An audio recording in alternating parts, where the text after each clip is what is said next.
Muito bem. Saiu também agora mais uma notícia, né, das autoridades israelenses acreditam cada vez mais que será o Hezbollah e não o Irã o primeiro a lançar um grande ataque contra Israel nos próximos dias, de acordo com relatos da mídia nesta quarta, né, enquanto Teherã estaria possivelmente reconsiderando sua ameaça de ataque em larga escala.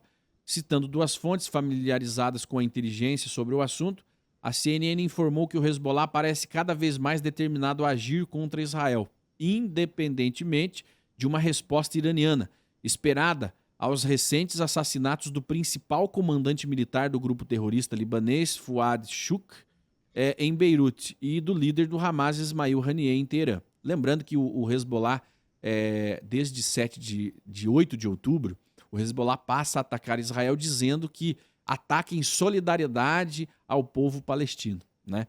Bom, já são mais de 60 a 80 mil israelenses desabrigados, desalojados, morando provisoriamente em outras áreas de Israel, porque não podem estar em suas casas justamente por conta desses ataques do Hezbollah. Uma das fontes disse que o Hezbollah estava se movendo em um ritmo mais rápido do que o Irã na preparação de um ataque, que parece pronto para ser lançado nos próximos dias. Preste atenção. Israel, inclusive, hospitais israelenses estão preparados, já declararam que estão prontos para ataques em larga escala, ataques massivos contra os israelenses, mas Israel alerta, né? Pode ser o fim do Hezbollah definitivo. De acordo com a rede de notícias dos Estados Unidos, várias autoridades disseram que o Irã parece ainda estar discutindo seus planos de retaliação com uma autoridade militar dos Estados Unidos citada dizendo que Teherã já fez alguns, mas não todos, dos preparativos esperados para um ataque em larga escala contra Israel. Bom, a segunda fonte diz que, diferentemente do Irã, o Hezbollah provavelmente pode iniciar um ataque com poucos ou nenhum sinal de alerta, já que o Líbano faz fronteira com Israel. Exatamente, existem instalações do Hezbollah a 300 metros da fronteira com Israel, né? A fonte acrescentou que não está claro como ou se a República Islâmica e seu representante libanês estão cooperando em um ataque potencial e que algumas autoridades acreditam que eles podem não estar na mesma página sobre como proceder.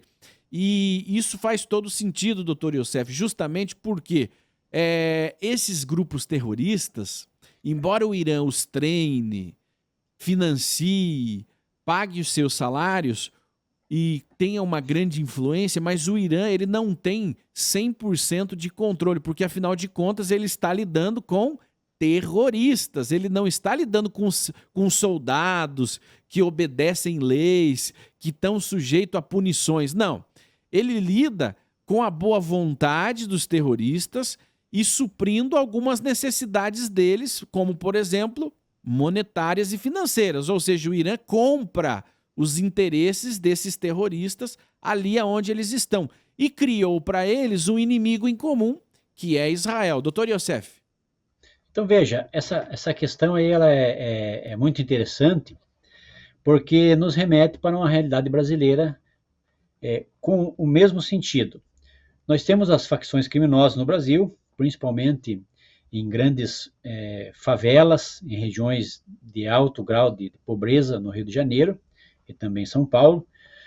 E essas facções, elas têm os seus interesses próprios, né? Controle da comunidade local, controle da circulação de mercadorias e serviços e, principalmente, dominar o tráfico de droga, entorpecentes e armas ilegais.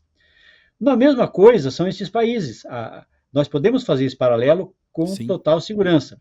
A mesma coisa acontece no Oriente Médio. Nós temos vários grupos terroristas. A diferença é que o grupo terrorista ele não tem a intenção de tráfico de droga, mas tem a intenção de tráfico de controle de mercadorias, circulação de mercadorias, tráfico de armas ilegais, e o objetivo principal é eliminar de uma forma, vamos colocar assim, fundamentalista, o seu opositor, né, deles para nós, não de nós para eles, propriamente dito, o seu opositor Israel.